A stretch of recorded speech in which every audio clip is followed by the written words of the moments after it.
بسم اللہ الرحمن الرحیم۔ ایک بار پھر سامعین کرام، ناظرین محتشم کی خدمت میں امجد علی امجد کا سلام۔ آپ دیکھ رہے ہیں امجد علی امجد آفیشیل یوٹیوب چینل۔ درخواست ہے کہ اس چینل کو سبسکرائب کریں اور ویڈیو پسند آنے کی صورت میں زیادہ سے زیادہ لائک اور شیئر کریں۔ محرم الحرام کا آغاز ہو چکا۔ تمام محبان اہل بیت اطہار کے لیے تعزیت۔ میں نے لاسٹ ویڈیو میں آپ کی خدمت میں عرض کیا تھا کہ یہ تاریخی واقعات جو ہیں یہ انسان کو اس کی اصل کے ساتھ جوڑ کے رکھتے ہیں۔ یہی سبب ہے کہ جناب ابراہیم اور اسماعیل علیہ السلام کی جو قربانی ہے وہ ہر سال اس کی یاد منائی جاتی ہے۔ قرآن مجید نے تاریخی واقعات کو لکھا، تحریر کر دیا تاکہ ہر دور کے انسان جب ان کو پڑھیں تو ان سے سبق حاصل کریں۔ اسی طرح قومیں اپنی تواریخ کو زندہ رکھتی ہیں اور اس کا واحد سبب یہی ہوتا ہے کہ آنے والی نسلیں تاریخ سے سبق حاصل کرتی ہیں اور اپنے جو ہمارا آج ہے، جو ان کا آج ہے اور کل اس کو درست کرتی ہیں۔ تو قومیں اپنے آپ کو تاریخ کے آئینے میں دیکھتی ہیں۔ حضرات ذی وقار سامعین محترم، کربلا ایک ایسا موضوع ہے کہ جس پر بہت زیادہ گفتگو ہوئی۔ ایک اندازے کے مطابق دنیا میں کوئی ایسی جگہ نہیں ہے جہاں حسین علیہ السلام کا ذکر نہیں ہوتا۔ ہر لمحہ ہر جگہ پہ ذکر ہوتا ہے، اور اس کی وجہ یہ ہے قرآن مجید میں اللہ تعالیٰ نے ارشاد فرمایا وَاذْكُرُونِی أَذْكُرْكُمْ وَاذْكُرُونِی وَلَا تَكْفُرُونَ۔ تم میرا ذکر کرو، میں تمہارا ذکر کروں گا یا کرواؤں گا۔ تو اللہ جس کا ذکر بلند کر دیتا ہے، مخلوق اس کا ذکر کرتی ہے۔ یہ کربلا جو ہے یہ بظاہر تو ایک میدان ہے ملک عراق میں جس کا نام کربلا ہے۔ اسے نینوا بھی کہتے تھے، اس کے اور بھی نام تھے، لیکن حسین علیہ السلام نے 61 ہجری میں جب یہاں تشریف لائے اور واقعہ کربلا ہوا تو اس کا یہ کرب و بلا، دراصل کرب اور بلا کا کٹھ جوڑ ہے، اس لیے مختصراً اسے کربلا کہا جاتا ہے۔ آج تو کربلا شہر ہے، لیکن اس زمانے میں 61 ہجری میں یہ ایک صحرا تھا، ایک ویرانہ تھا، ایک بیابان تھا، اور اس کی تاریخ ہے ایک، اس میدان کی، اس صحرا اور بیابان کی ایک باقاعدہ تاریخ ہے۔ اکثر و بیشتر انبیاء علیہ السلام کا گزر اس میدان سے ہوا۔ جناب سلیمان علیہ السلام کا ہوا، حضرت اسماعیل علیہ السلام کا ہوا، اکثر انبیاء کا گزر اس میدان سے ہوا، اور انہیں بتایا جاتا رہا کہ یہ آزمائش کی سرزمین ہے، یہ ابتلا کی سرزمین ہے، اور ہر نبی جب یہاں سے گزرتا ہو تو اس نے محسوس کیا کہ یہ اضطراب کی سرزمین ہے۔ تو یہ جو سرزمین کربلا ہے یہ اس کی ایک باقاعدہ تاریخ ہے، لیکن یہ جو واقعہ کربلا ہے اس کا ذکر، اس کا اشارہ ہمیں قرآن مجید میں ملتا ہے۔ اگر ہم قرآن کی روشنی میں اس کو دیکھیں تو غالباً سورۃ البقرہ میں جب اللہ نے جناب ابراہیم علیہ السلام سے خطاب کیا کہ وَفَدَيْنَهُ بِذِبْحٍ عَظِيمٍ، اے ابراہیم علیہ السلام آپ کے بیٹے کی قربانی جو ہے ہم نے ایک ذبح عظیم کو اس کا فدیہ کر دیا ہے۔ تو کئی علماء تفسیر نے، اگرچہ اختلاف ہو سکتا ہے، لیکن جمہور علماء نے اس کے تفسیر میں لکھا کہ وہ جو قربانی ہے، وہ جو ذبح عظیم ہے، ڈاکٹر علامہ طاہر القادری نے بڑی صراحت کے ساتھ اور بڑی تفصیل کے ساتھ اس آیت کی تفسیر بیان کی ہے. آپ یوٹیوب پہ ان کے لیکچرز دیکھ سکتے ہیں کہ وہ ذبح عظیم جو ہے وہ حضرت امام علی مقام امام حسین کی قربانی ہے. تو قرآن مجید میں اس کو یہاں پہ بتا دیا گیا، اور حدیث میں تو سیاہ ستہ میں موجود ہے وہ مشہور اور معروف روایت کہ جب حضرت جبرائیل علیہ السلام حاضر ہوئے آپ صلی اللہ علیہ وسلم کی بارگاہ میں، اور انہوں نے سارا واقعہ حضور صلی اللہ علیہ وسلم کو بتایا کہ کس طرح آپ کا نواسہ حسین جو ہے وہ ایک وہ گیا صحرا میں بیابان میں قتل کر دیا جائے گا. تو اس واقعے کے بعد آپ کا معمول تھا کہ آپ صلی اللہ علیہ وسلم جو ہیں وہ حضرت امام حسین کو باقاعدہ پیار کرتے، آپ کے گلے کا بوسہ لیتے تھے، اور وہ مٹی کی شیشی جو جبرائیل علیہ السلام دے کر گئے تھے حضور پر نور صلی اللہ علیہ وسلم کو، تو وہ آپ نے حضرت بی بی ام المومنین بی بی حضرت ام سلمہ رضی اللہ تعالی عنہا و سلام اللہ علیہا آپ کو عطا فرمائی، اور آپ سے کہا ام سلمہ اس سے رکھ لیجئے، یہ ایک دن آئے گا کہ یہ مٹی خون کی طرح سرخ ہو جائے گی، اور جب ایسا ہو جائے تو آپ جان لینا کہ میرا حسین جو ہے شہید کیا گیا ہے. اور جناب ام سلمہ رضی اللہ تعالی عنہا سے روایت ہے کہ ایک دن وہ حدیث کی کتاب میں صحیح حدیث میں یہ روایت ہے، علماء اکثر اس کو بیان کرتے ہیں، آپ نے بھی سنی ہوگی حضرات نے. تو ایک شاید دوپہر کے وقت نماز ظہر کے بعد آپ ذرا گھر کے صحن میں چارپائی پہ لیٹی ہیں، تو آپ کو اونگ آئی، تو اچانک خواب میں حضور پر نور صلی اللہ علیہ وسلم کی زیارت ہوتی ہے. آپ کی ریش مبارک جو ہے وہ گرد آلود ہے، زلفیں بکھری ہوئی ہیں، اور آپ زار و کتار رو رہے ہیں. تو جناب ام سلمہ گھبرا کے پوچھتی ہیں کہ اے آقا آپ کا یہ حال کیسے؟ تو آپ نے فرمایا خواب میں جناب ام سلمہ رضی اللہ تعالی عنہا سے کہ میں ابھی کربلا سے آ رہا ہوں، میرا حسین شہید کر دیا گیا ہے، میرے بچوں کو شہید کر دیا گیا ہے. تو حدیث میں بڑی صراحت کے ساتھ اس واقعے کو بیان کیا گیا ہے قرآن مجید میں، اور تاریخ نے اس کو بالکل من و عن جو ہے وہ محفوظ کیا ہے. تاریخ طبری میں امام طبری رحمۃ اللہ علیہ نے بڑی وضاحت کے ساتھ اس کو بیان کیا، اور تواریخ میں بھی ہے. 28 رجب کا دن تھا. میں آپ کی خدمت میں عرض کر دوں کہ یہ 10 محرم الحرام تک روز ایک ویڈیو مختصر آپ کی خدمت میں پیش کی جائے گی، جس میں میرا مقصد ہے کہ جو بچے، جو لوگ، جو دوست واقعہ کربلا سے واقف نہیں ہیں اس کی تاریخ سے، تو مختصراً ان کی خدمت میں یہ واقعہ پیش کیا جائے، کیونکہ یہ جو چینل ہے اس میں آگے بھی جب کوئی مذہبی دن آئے گا نبی پاک صلی اللہ علیہ وسلم کے حوالے سے، اہل بیت اطہار کے حوالے سے، صحابہ کرام رضوان اللہ علیہم اجمعین کے حوالے سے، تو وہ میں بیان کروں گا. کیونکہ زندگی کا کوئی پتہ نہیں ہے، تو میں چاہتا ہوں کہ یہ جو واقعات ہیں یہ بچوں تک خاص طور پہ پہنچیں، اور جس انداز میں پہنچنے چاہیے پہنچیں. تو 60 ہجرہ اور 28 رجب، یہ عیسوی سن کے مطابق 8 مئی 680 عیسوی، جو آج 2020 ہے، یہ 8 مئی 2080 کا یہ واقعہ ہے جب حضرت معاویہ وفات پا گئے، اور وہ اپنی زندگی میں یزید کو نامزد کر گئے تھے، باوجود اس کے کہ حضرت امام حسن علیہ السلام کے ساتھ جو حضرت معاویہ کا معاہدہ ہوا تھا، اور اس میں 5 شرائط لکھی تھیں حضرت امام حسن علیہ السلام نے. یہ مستند تاریخ ہے، اس میں کوئی دو رائے نہیں. اور لیکن میں اپنی کوئی رائے نہیں پیش کر رہا، میں صرف تاریخ پڑھ رہا ہوں، ٹھیک ہے. تو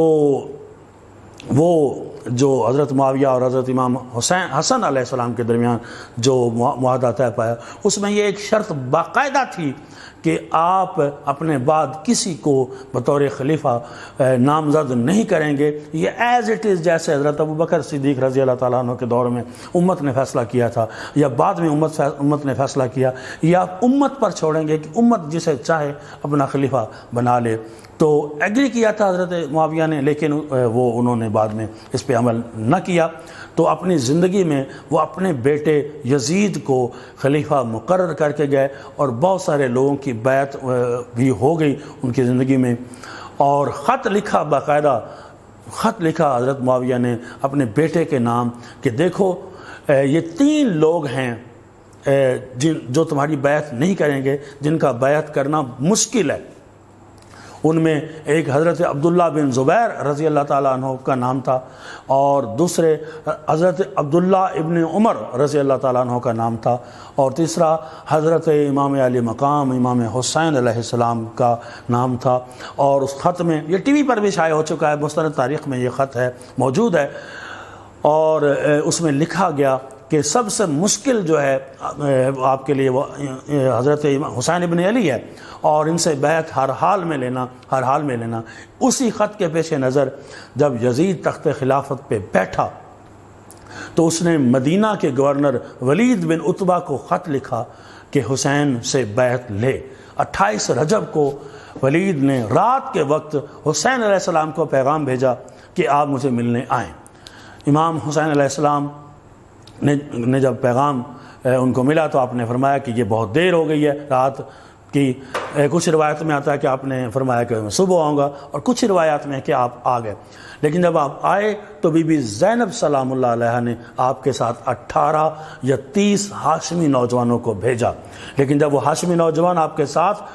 دارالامارہ کے دروازے پر آئے، گورنر ہاؤس کے دروازے پر، تو محافظین نے انہیں روک لیا اور کہا کہ صرف ایک امام حسین کو بلایا گیا، انہیں ہی آگے جانے کی اجازت ہوگی۔ تو ایک مرتبہ حضرت غازی عباس علمدار نے امام حسین کی طرف دیکھا،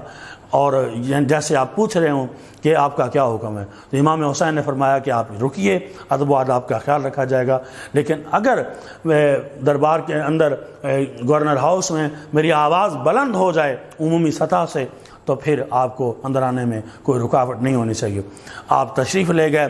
ولید بن عتبہ جو اس وقت گورنر تھا وہ بیٹھا ہوا تھا، اس نے یزید کا خط تھمایا امام علی مقام کو، امام علی مقام نے پڑھا۔ امام علی مقام نے فرمایا کہ ابھی رات ہے،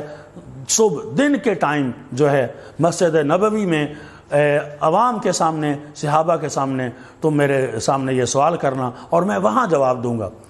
تو ایک مرتبہ مروان نے ولید کی طرف اشارہ کیا اور ایسے کیا کہ ابھی موقع ہے، حسین کی گردن اڑا دو۔ تو آپ جلال میں آئے، آپ نے مروان بن حکم، یہ وہی مروان بن حکم تھا جسے اللہ کے رسول صلی اللہ علیہ وسلم نے مدینہ سے نکال دیا تھا، حضرت ابوبکر صدیق رضی اللہ تعالیٰ عنہ نے بھی نکال دیا تھا، حضرت عمر فاروق نے بھی رضی اللہ تعالیٰ عنہ نے بھی اسے نکال دیا، لیکن حضرت عثمان غنی نے اس کو واپس بلا لیا، اور نہ صرف واپس بلایا بلکہ اپنا داماد بنا لیا، اور نہ صرف داماد بنایا بلکہ اس کو اپنا ولی عہد بنا لیا۔ تو اس نے بڑا ظلم کیا مسلمانوں پر اور اسلام پر، اور خود حضرت عثمان غنی رضی اللہ تعالیٰ عنہ کے ساتھ بھی وفا بالکل نہ کی۔ یہ مستند تاریخ کی بات ہے۔ یہی مروان بن حکم تو امام حسین نے جلال میں آ کر کہا کہ تو، بلکہ اسے اس کی اوقات یاد دلائی، وہ الفاظ میں استعمال نہیں کروں گا،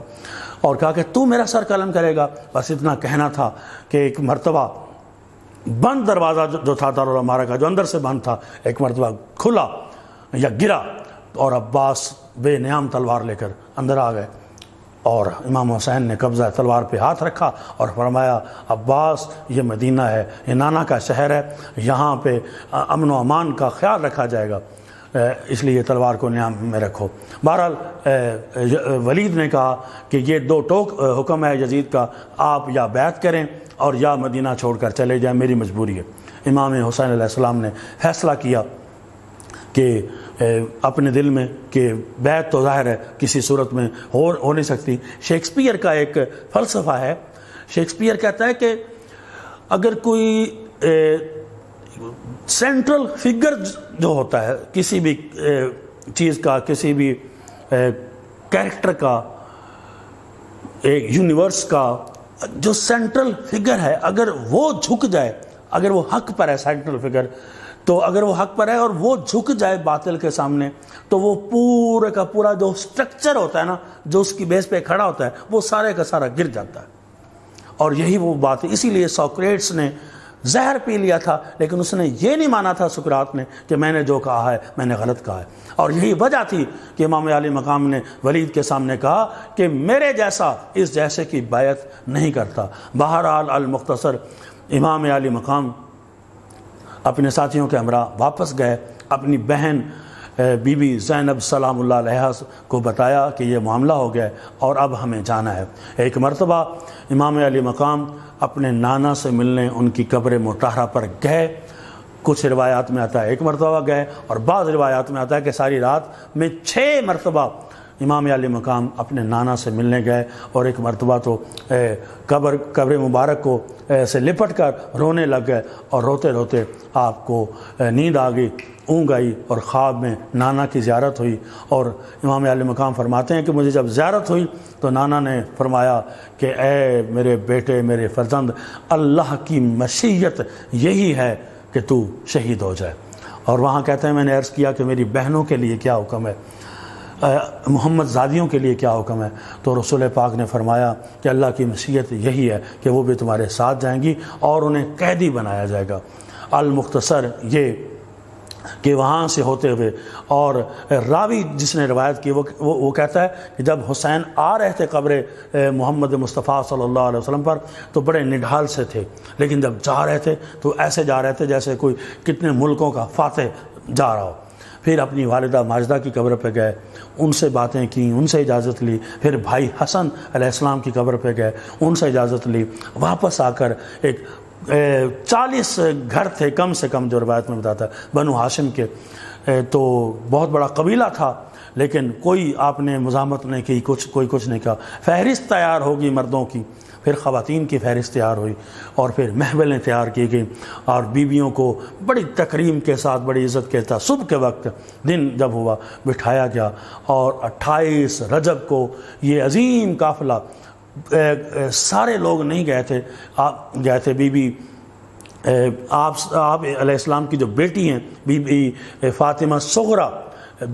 3 بیٹیاں آپ کی، 2 ساتھ گئیں، بی بی فاطمہ سقینہ اور بی بی فاطمہ کبریٰ، یہ ساتھ گئیں، لیکن بی بی فاطمہ صغریٰ جو ہیں وہ ساتھ نہ گئیں، وہ یہیں رہیں۔ ان کو آپ نے حضرت عباس کی والدہ بی بی ام البنین رضی اللہ تعالیٰ عنہ اور ام المومنین بی بی ام سلمہ رضی اللہ تعالیٰ عنہ، اور امام حسین کی جو پھوپھی ہیں بی بی ام ہانی رضی اللہ تعالیٰ عنہ، ان کی نگرانی میں یہاں رکھا، اور حضرت محمد حنفیہ جو امام حسین کے بھائی ہیں، مولا علی کے بیٹے ہیں، ان کو نگران مقرر کیا کہ آپ میرے بعد مدینہ کے نگران ہو گئے، وہیں مقرر کر دیا، یا مکہ وہ ساتھ آئے مکہ تک، اور یہاں سے ان کو بھیجا، اور حضرت عبداللہ بن جعفر الطیار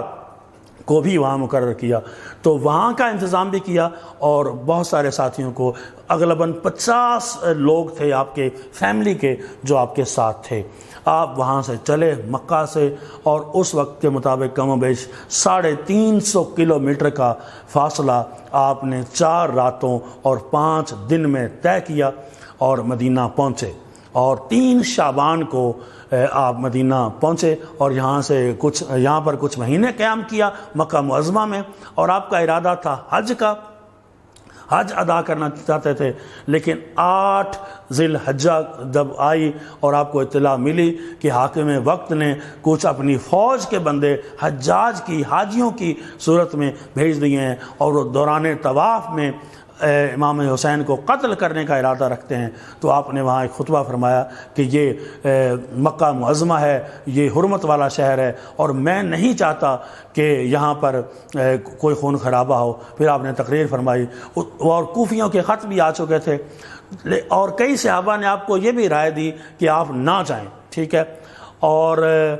یہ صحابہ کرام کی اہل بیت اطہار سے محبت تھی، ان کی اپنی وہ فرط محبت کی وجہ سے چاہتے تھے کہ نہ جائیں، لیکن چونکہ مشیت عزدی تھی، اور حضور صلی اللہ علیہ وسلم اپنی زندگی میں چونکہ فرما گئے تھے کہ اے حسین تیرے ساتھ یہ بھی ہوگا، تیرے ساتھ یہ بھی ہوگا، اور یہ اللہ کی مشیت ہوگی، اور حضور نے منع نہیں فرمایا، بلکہ حضور تو اشکبار ہوا کرتے تھے جب یاد کرتے تھے، اور حضور صلی اللہ علیہ وسلم نے اللہ کی مشیت حسین کو بتا دی تھی، اس لیے ٹھہر گیا تھا کہ جانا ہے۔ اور آج کی اس ویڈیو کا یہاں پر اختتام کرتے کہتے ہیں مدینہ سے 8 ذی الحج کو مدینہ منورہ سے 28 رجب کو حسین کا کاروان چلا اور 3 شعبان کو مکہ معظمہ پہنچا، اور کچھ 4 مہینے لگ بھگ یہاں قیام کرنے کے بعد جب ایک سازش آپ کے خلاف ہو گئی اور یہیں آپ کو قتل کرنے کا ارادہ، جب یزید نے خط لکھا تھا نا، بعض علماء کہتے ہیں کہ ہمیں کلیئر نہیں ہے،